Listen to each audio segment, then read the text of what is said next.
He is celebrated as his country's player of the century. His timing and placement were sublime. His integrity and his love for the game transcended politics and self-interest. A batsman of rare genius, Graeme Pollock is one of ESPN's legends of cricket.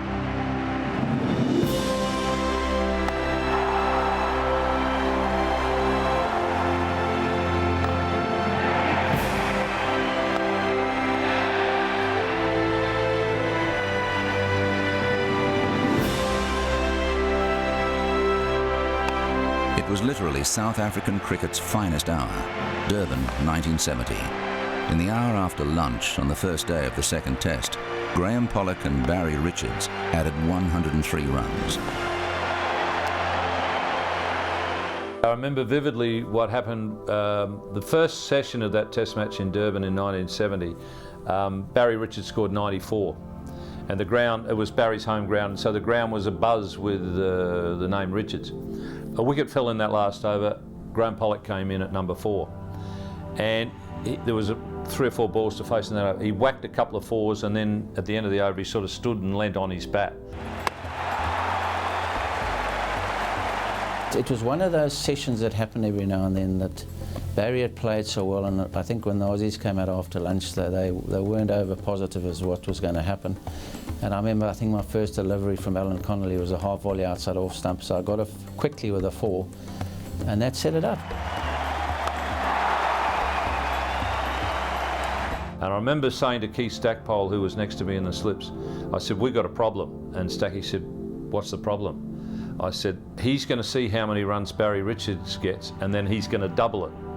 I was wrong. Barry Richards got 140 and Graeme only got 274.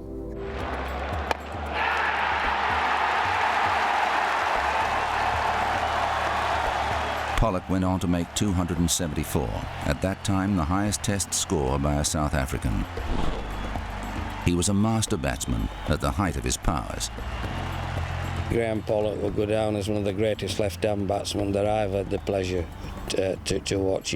When he got in, he took full control. He could turn a game. He was a tremendous player. Awesome when he got going, awesome. He had terrific style and was a very big and powerful man and could tear bowling attacks to pieces. And again, a cricketer who, for world political reasons, was never able to flower properly. But I mean, I've seen him play often, and he was a great player.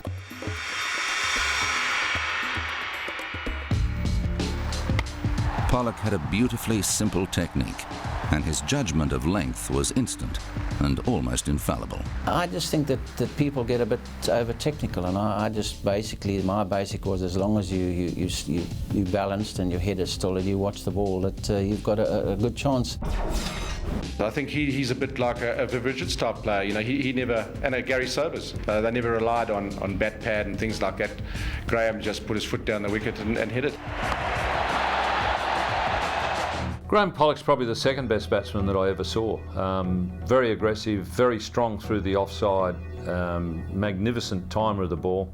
And probably the other thing I remember about him was very hard to beat in the flight with spin bowlers. He was a great player. He had this sort of easy, casual approach to but his technique was so correct and so good, and his timing was absolutely perfect. I think he's right up there with Sobers as far as a batsman's concerned, easily. He's got an incredible average. I mean, whatever they threw at him, Graeme Pollock handled. He had a slightly different technique, although it was incredibly aggressive.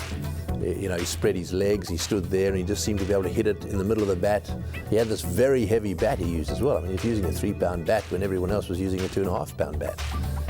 Very thin handle, just a wonderful player to watch.